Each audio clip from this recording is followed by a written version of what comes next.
have here a letter from a girl who's 19 who writes, "Dear Sean, there is a boy that I like, and he's nice to me, but I don't know if he actually likes me. I'm not super pretty. I'm okay, I guess, but not much to write home about. How can I get him to like me back? Do you have any Southern advice?" Well, I don't know about Southern advice, but I will tell you this. Relax. Take a deep breath. Males are no deep mystery. The internet gurus and the female experts and the editors of Cosmopolitan magazine would have you believe that males are a complex animal. But the truth is, we are painfully simple-minded. Now, I'm not saying we're stupid. We're not. Our brains are just fundamentally different and less organized than females. This is evidenced by the way that males load the dishwasher.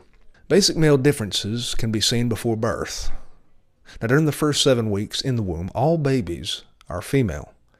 After gestation, testosterone floods the womb and ruins the brain of the baby boy. But it's okay, inasmuch as testosterone makes males less susceptible to pain. It's nature's way of toughing us up. Our culture embraces this immediately, and you can see this demonstrated from birth. When a girl is born, what does she get? Pink booties, pink ribbons, pink blankets. But when a boy is born, what does he get? Circumcised. There are, however, some things you can do to stand out from the crowd when it comes to getting this guy's attention romantically. Firstly, let's talk about something called the Benjamin Franklin effect. Now, Franklin was famous for asking favors from people who he wanted to like him. And after doing that favor for him, suddenly that person would be more or less his friend or his ally. Now, this theory has been tested hundreds of times throughout history by scientists and consistently proven, and there's a reason why it works. Now, I should point out before I go on that I'm not a psychologist. I'm just a hillbilly with a pronounced overbite.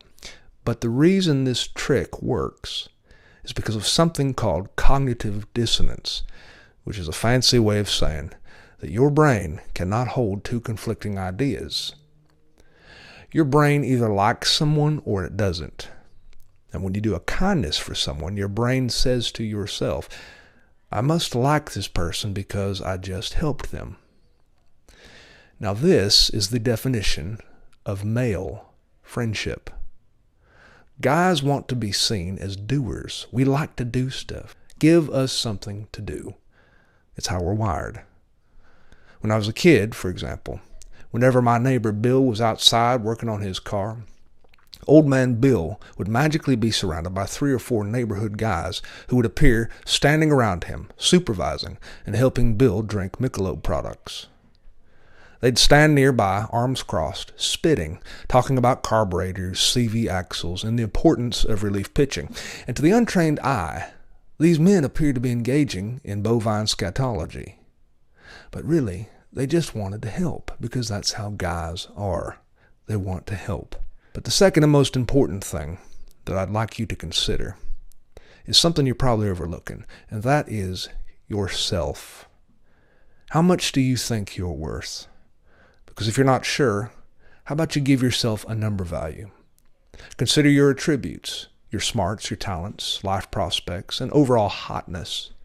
And now give the boy the same number based on the same scale. When you're finished, compare those two numbers. Is his number higher than yours? Because if so, you have already lost the race. Because the fact is, you are pretty freaking amazing. You're not just okay or nothing to write home about. You are positively the most unique person to ever walk the planet, just like everyone else. But if you don't value yourself, if you think you're ordinary, if you don't see yourself as the most beautiful miracle God ever made, then you're not only ruining your chances at a meaningful relationship, but you're also wrong. So write back and let me know how it works out.